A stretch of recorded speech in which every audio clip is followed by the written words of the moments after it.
습니다. 우리 함께 하나님 말씀 보겠습니다. 사도행전 21장 27절로 36절입니다. 사도행전 21장 27절부터 36절입니다. 제가 27절 말씀 읽겠습니다.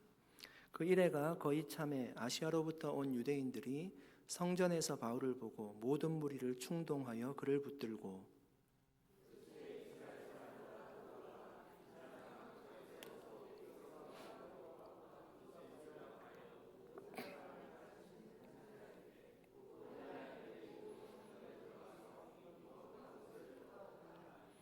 이는 그들이 전에 에베소 사람 드로비모가 바울과 함께 시내에 있음을 보고 바울이 그를 성전에 데리고 들어간 줄로 생각함이러라.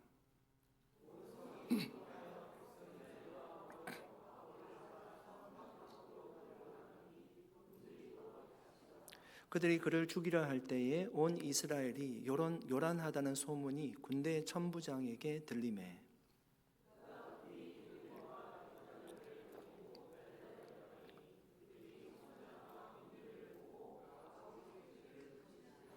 이에 천부장이 가까이 가서 바울을 잡아 두세 사슬로 결박하라 명하고 그가 누구이며 그가 무슨 일을 하였느냐 물으니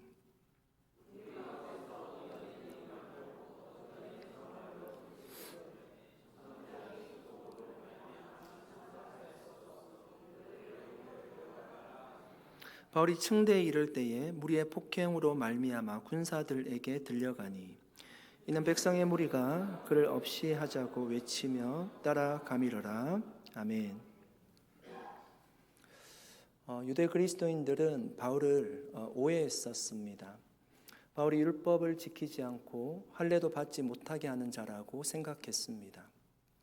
그래서 야고보의 권면대로 바울은 나시린의 서원을 한 4명을 데리고 성전에 들어가서 만기일이 차면 그들에게 결례를 행하라고 그렇게 알려주었습니다. 바울이 그 권면을 받아들여서 성전에 함께 들어가게 됩니다. 성전에 들어가서 그가 결례를 행하는 것을 보면 유대 그리스도인들의 오해가 많이 풀릴 거라는 얘기였습니다. 그런데 바울이 성전에 들어갔을 때 그를 본 사람이 있었습니다. 27절 말씀입니다. 그 이래가 거의 참에 아시아로부터 온 유대인들이 성전에서 바울을 보고 모든 무리를 충동하여 그를 붙들고 아시아로부터 온 유대인들이 바울이 성전에 있는 것을 보았습니다. 여기서 말하는 아시아는 당시 소아시아의 가장 중요한 도시였던 에베소를 얘기합니다. 우리가 알다시피 바울은 에베소에서 3년의 시간을 보냈기 때문에 에베소에 있는 유대인들에게는 바울이 유명한 사람이었습니다. 잘 알려진 인물입니다. 그들이 성전에 있던 많은 사람들 중에 바울을 알아봤다는 것은요, 그들이 에베소에 있는 유대인들이었기 때문에 바울을 알아볼 수 있었습니다. 그들은 바울에게 호의적이지 않았습니다. 바울의 손으로 놀라운 능력을 행할 때 우리가 살펴보았는데요, 악기도 떠나가고 병도 치유되는 역사가 일어났습니다. 얼마나 역사가 강력했는가 하면 사람들이 바울의 손수건이나 앞치마를 가져다가 병든 사람에게 얹으면 그 병이 다 떠나갈 정도였습니다. 바울의 그 역사를 보고 마술을 행하던 많은 사람들이 마술책을 가지고 와서 다 불태웠습니다. 바울의 능력이 최고라는 것입니다. 그러니까 굉장한 부흥의 역사가 일어났습니다. 그러나 다수의 유대인들은, 소수의 유대인들은 바울을 믿고 따랐지만 다수의 유대인들은 위기감을 느끼고 두려워하였습니다. 그래서 오히려 바울을 핍박했습니다. 아마 지금 바울을 성전에서 보았던 에베소에서 온 그 유대인들은요, 아마 이런 무리들 가운데 한 사람, 여러 사람이었을 것입니다. 바울을 반대하고 핍박하던 사람들이었을 것입니다. 그들은 성전에 있는 바울을 보고 모든 무리를 충동했다. 오늘 성경에 그렇게 기록하고 있습니다. 여러분, 어떤 말로 충동했을까요? 이 충동했다는 게 선동했다는 얘기거든요. 어떤 말로 선동했을까요? 28절 말씀입니다. 외치되 이스라엘 사람들아 도우라. 이 사람은 각처에서 우리 백성과 율법과 이곳을 비방하여 모든 사람을 가르치는 그자인데 또 헬라인을 데리고 성전에 들어가서 이 거룩한 곳을 더럽혔다 하니. 여러분, 에베소 유대인들은요, 두 가지 이유를 들어서 바울을 비방하고 무리를 충동하고 선동하고 있습니다. 첫 번째는 바울이 잘못된 가르침을 지금 퍼뜨리고 있다는 겁니다. 바울이 유대인과 율법 그리고 성전을 비방하는 가르침을 유포하는 자라는 것입니다. 바울이 가지고 있는 유대인과 율법 그리고 성전의 개념이 있습니다. 바울이 생각할 때 여러분, 진정한 유대인은 누구일까요? 바울은 얘기합니다. 혈통적 이스라엘은 영적 이스라엘의 그림자라고 했습니다. 진정한 아브라함의 자손은 혈통적 유대인이 아니라 그리스도께 속한 자가 그가 진정한 아브라함의 자손이다, 유대인이다 라고 얘기했습니다. 갈라디아서 3장 29절 말씀입니다. 너희가 그리스도의 것이면 아브라함의 자손이요 약속대로 유업을 이을 자니라. 바울이 생각하는 여러분 율법과 성전의 개념도 그것은 그림자라는 거예요. 지금 이제 우리가 유대인에 대해서 살펴보았고요. 율법과 성전의 그림도 그것은 그림자라는 것입니다. 실체가 나타나기 전에 미리 보여주는 예표라는 것입니다. 율법은 그리스도께로 인도하는 몽학선생, 초등교사라고 했고요. 성전의 제사는 예수 그리스도의 영원한 제사를 예표하고 있습니다. 에베소에서 온 유대인들은 바울의 이러한 가르침을 율법과 성전을 회방하는 것으로 규정했습니다. 사실은 여러분, 예표라고 하는 것은 오히려 실체가 오면 완전해지는 겁니다. 그림자는 원형을 비추는 거울일 뿐이죠. 원형이 왔는데 더 이상 그림자가 주인 노릇하면 안 되는 것이 정상입니다. 아무튼 바울은 이 일로 말미암아 유대인들에게 비방을 받게 되었습니다. 그간 없었던 얘기는 아니었고요. 항상 이런 일들로 바울은 비방 받아왔어요. 그러니까 성전, 유대인, 율법 이런 개념들 때문에 비방을 받아왔습니다. 두 번째는 바울을 비방한 두 번째 이유는 성전, 그러니까 거룩한 곳을 그가 더럽혔다는 것이었습니다. 여러분, 성전을 더럽혔다는 얘기가 우리가 방을 더럽혔다 아니면 사무실을 지저분하게 썼다 그런 의미로 지금 얘기하는 걸까요? 청소를 하지 않았다 이런 의미일까요? 이스라엘 백성들은 성전을 거룩한 곳으로 생각하고 믿었습니다.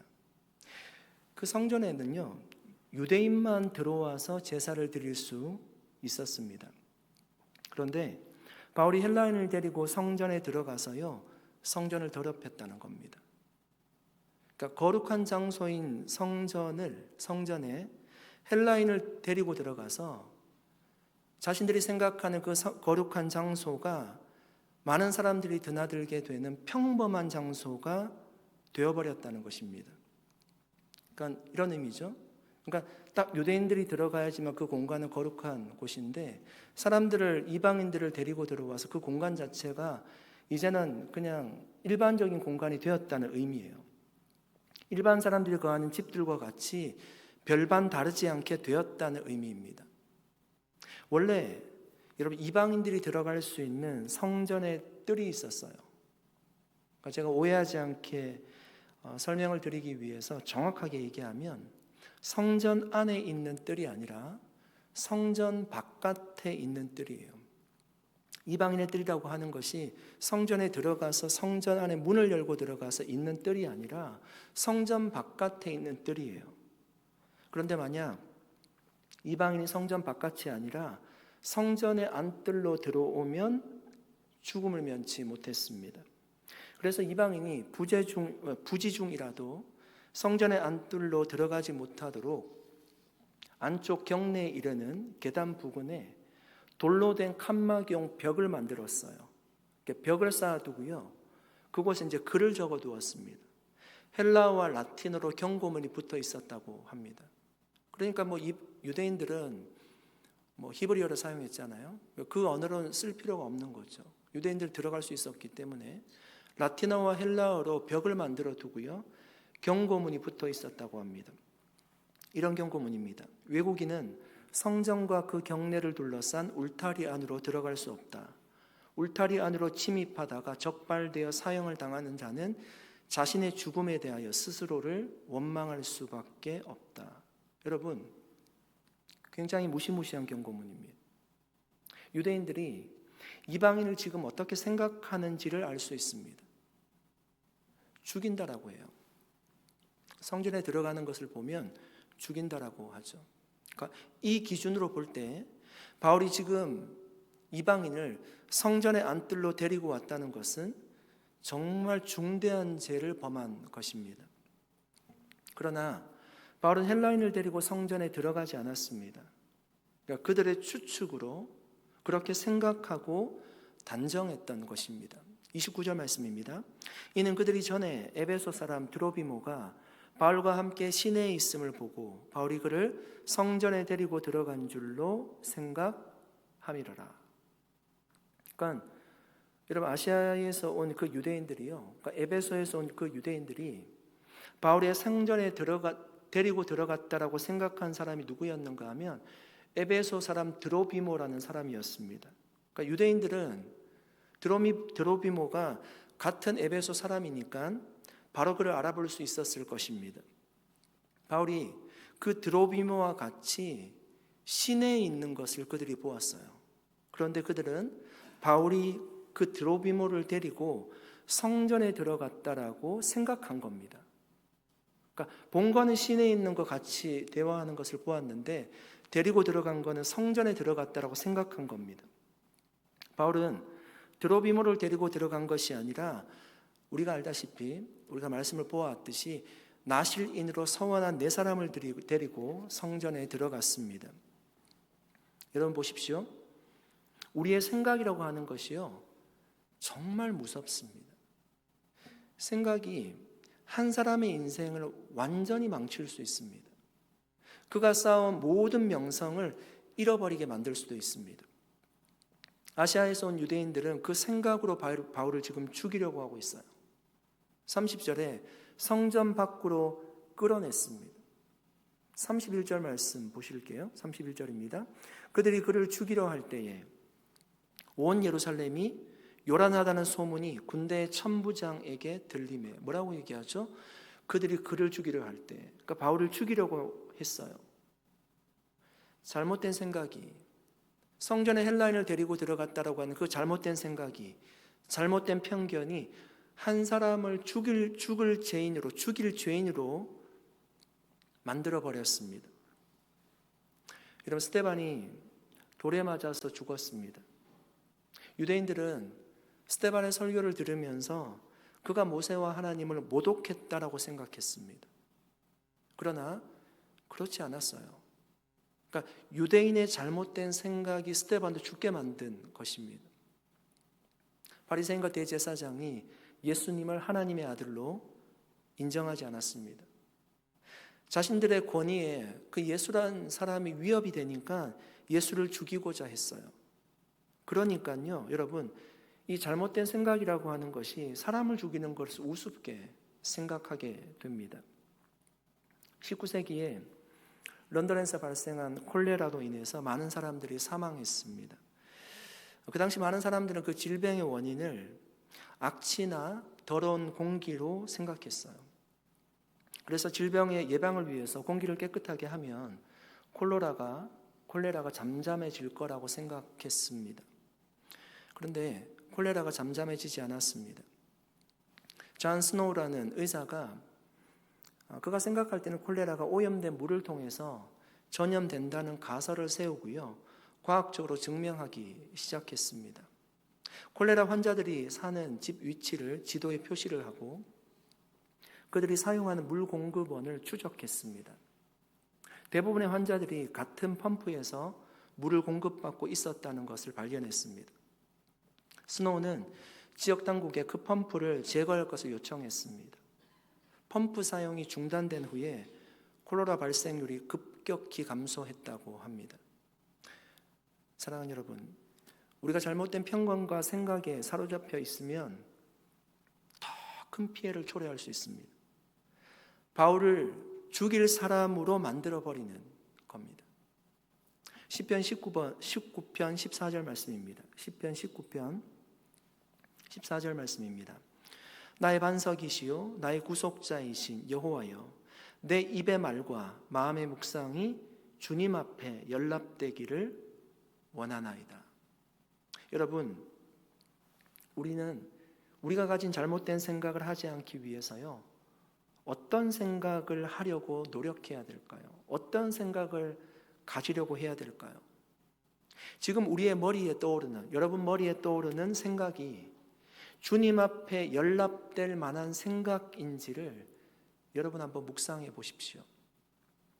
내가 지금 말하려고 하는 것이 주님이 기뻐할 만한 말인지를 다시 한번 생각해 보십시오.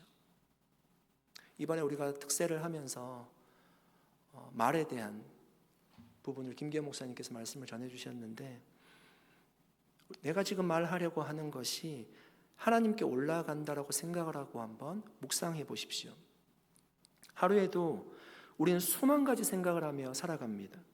그 생각들을 그냥 두면 잘못된 생각이 우리의 삶을 절망스럽게 하기도 하고요, 후회하게 만들기도 하고요, 남들을 오해하게 만들기도 합니다. 그러므로 우리의 마음과 생각이 하나님께 연락될 만한, 하나님이 기뻐하실 만한 생각인지를 늘 묵상하고 점검할 수 있기를 바랍니다. 그래서 여러분, 편견과 오해 속에 우리가 사로잡혀 사는 삶이 아니라 바울과 같이 하나님이 주신 비전으로 마음속이 가득 채워져서 정말 소망으로 가득한 삶을 살 수 있기를 예수님의 이름으로 간절히 축복합니다. 바울의 삶을 보면서 생각하게 되는 것이 있습니다. 하나님이 일하시는 방식은 우리의 생각과 너무나도 다르다는 것입니다. 우리의 생각을 초월해서 하나님께서 일하십니다. 그래서 여러분, 이사야 선지자가 이렇게 예언했던 것 같습니다. 이사야서 55장 8절 9절 말씀입니다.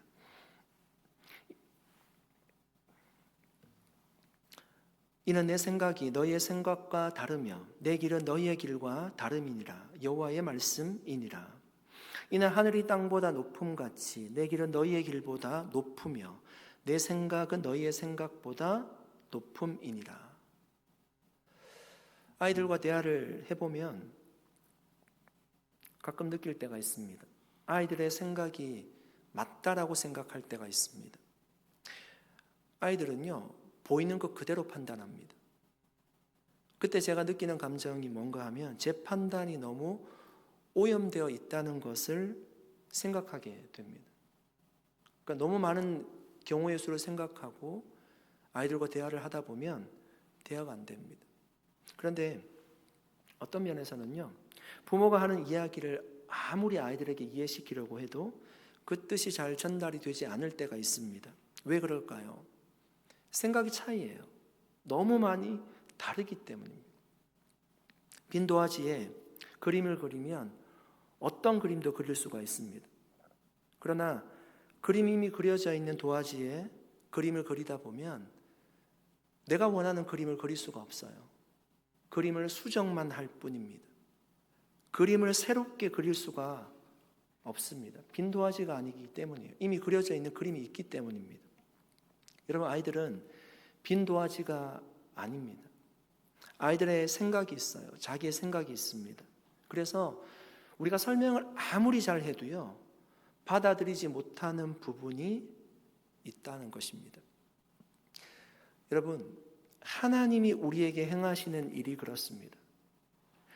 하나님의 생각을 우리가 다 이해할 수가 없습니다. 하나님이 일하시는 방식이 우리가 생각하는 대로 일하시지 않기 때문입니다. 바울이 에베소의 유대인들에게 성전 밖으로 끌려나가서요, 핍박을 받았습니다. 그가 잘못한 게 무엇입니까? 전혀 없었어요. 선한 4명을 데리고 들어가서 결례의식에 참여한 것밖에 없었습니다.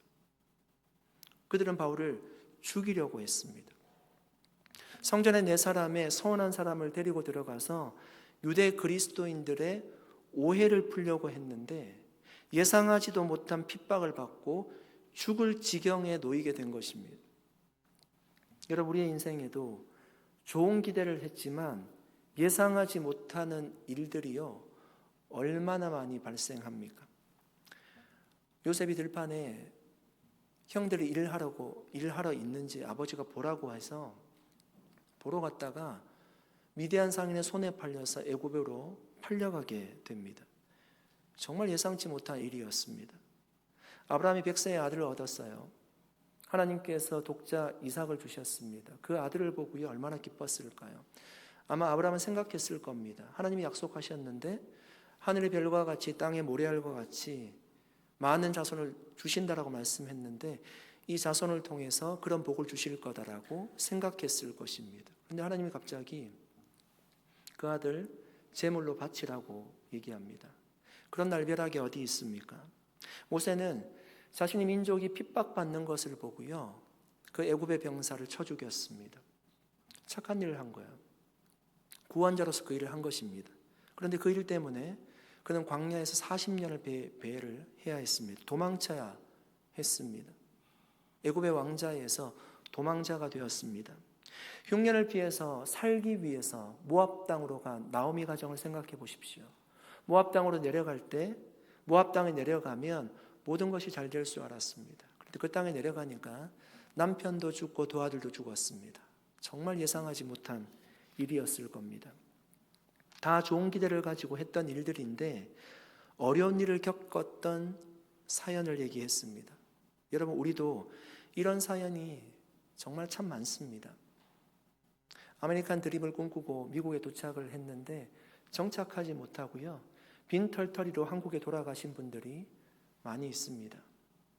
회사에 이직을 했습니다. 이 회사에서 좀 더 나은 삶을 꿈꾸었습니다. 그런데 회사가 갑자기 좋지 않게 되어서 빠르게 그냥 사직을 해야 되는 경우도 있습니다. 목회적인 부푼 꿈을 안고 목회지를 옮겼습니다. 교회를 알지 못했죠. 그런데 교회를 부임하고 나니까 문제가 많은 교회라는 것을 알게 됩니다. 그래서 빨리 목회를 접고요 목회를 하지 못하는 목사님들도 계십니다. 여러분 보십시오. 우리가 생각하는 대로 우리의 인생이 멋진 그림처럼 그려지지 않습니다. 바울의 인생도 마찬가지였습니다. 그런데 우리는 바울의 전체 인생을 알고 있습니다. 지금은 여기에서 우리가 말씀을 살펴보지만 바울이 앞으로 어떤 삶을 살게 될 것인지 우리는 전체 인생을 알고 있습니다. 하나님이 왜 그렇게 유대인들에게 오해를 받게 하시고 핍박을 받게 하셨는지를 그의 인생 전체를 통해서 보면 조금은 이해가 됩니다. 바울은 그 핍박 때문에 천부장에게 붙잡혀 가고 결국 죄수의 신분이 됩니다. 바울은 예루살렘에 오기 전부터 여러 차례 예루살렘에 가면 자신에게 기다리고 있는 것이 무엇인지를 얘기했습니다. 결박과 환난이 자신에게 기다리고 있다는 것을 알고 여기에 왔습니다. 그 예언이 어떻게 이루어졌습니까? 아시아에서 온 사람이 바울을 오해해서요 그를 붙잡아 가서 그가 죄인이 됨으로 이루어졌어요. 여러분, 바울이 의도했던 것 전혀 아니었고요. 야고보가 네 사람 데리고 성전에 들어가서 결례를 행하라고 얘기를 했을 때 예상한 것 전혀 아니었습니다. 의도된 것 전혀 아니었습니다. 그냥 선의로 했던 행동들입니다. 그런데 결과적으로 핍박을 받는 원인이 되었고요. 그것이 예언의 성취로 이루어졌습니다. 고등학교 때 교회를 나가지 않았습니다. 친구들과 노는 것이 너무 좋았습니다. 그때는 교회마다 문학의 밤이라는 것이 행사가 있었습니다. 각 교회에서 문학의 밤을 하면 주위에 있는 교회들 학생들이 모두 참석을 할 때였습니다. 저는 당시에 교회는 안 나갔지만 문학의 밤에는 갔었습니다. 예배드리고자 하는 순수한 마음에서 간 것은 아니었습니다. 무엇 때문에 갔을까요? 예쁜 여학생들이 있었기 때문에 문학의 방에 왔습니다. 아무튼 저는 그때 기도했던 제목이 있습니다. 그 기도가 제가 목회자가 되고 나서 생각이 났습니다. 하나님, 제가 지금은 교회를 떠나 있지만 나중에 교회에 돌아와서 하나님의 일을 하고 싶습니다. 그러니까 정확한 워딩은 아니지만 이런 기도의 내용이었습니다. 그리고 시간이 흘러서 제가 크게 다치고 목회자가 되었습니다.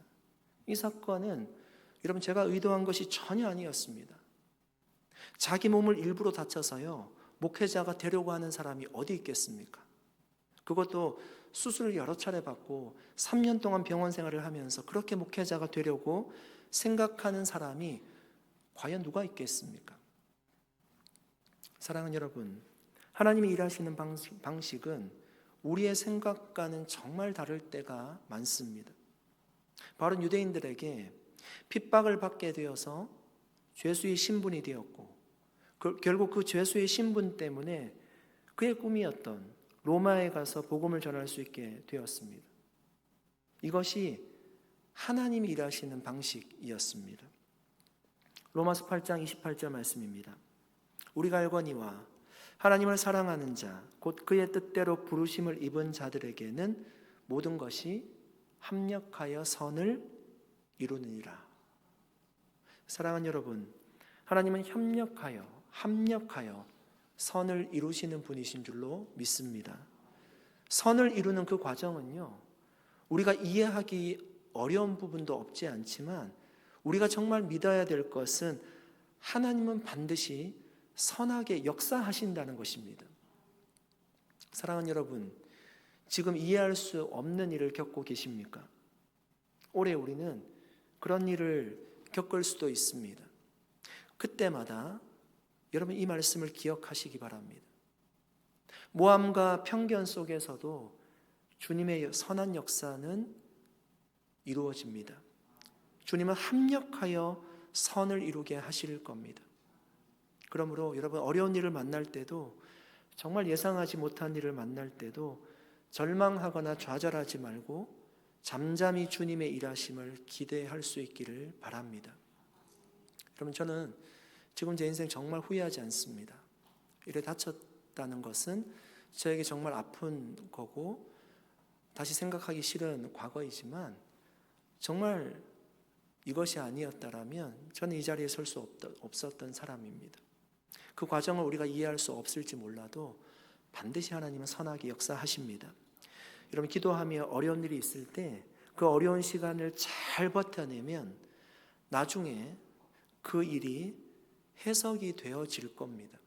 저는 이거 굉장히 중요하다고 생각합니다.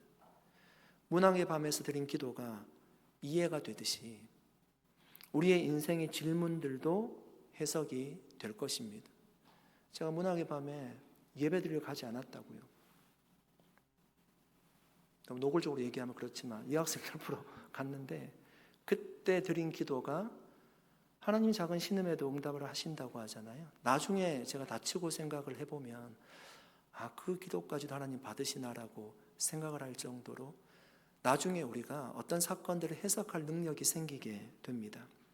그렇게 우리의 인생 가운데 일어나는 알 수 없는 문제들이 해석되어지는 놀라운 은혜가 2025년 우리의 삶에 있게 되시기를 예수 그리스도의 이름으로 간절히 축복합니다. 기도하겠습니다.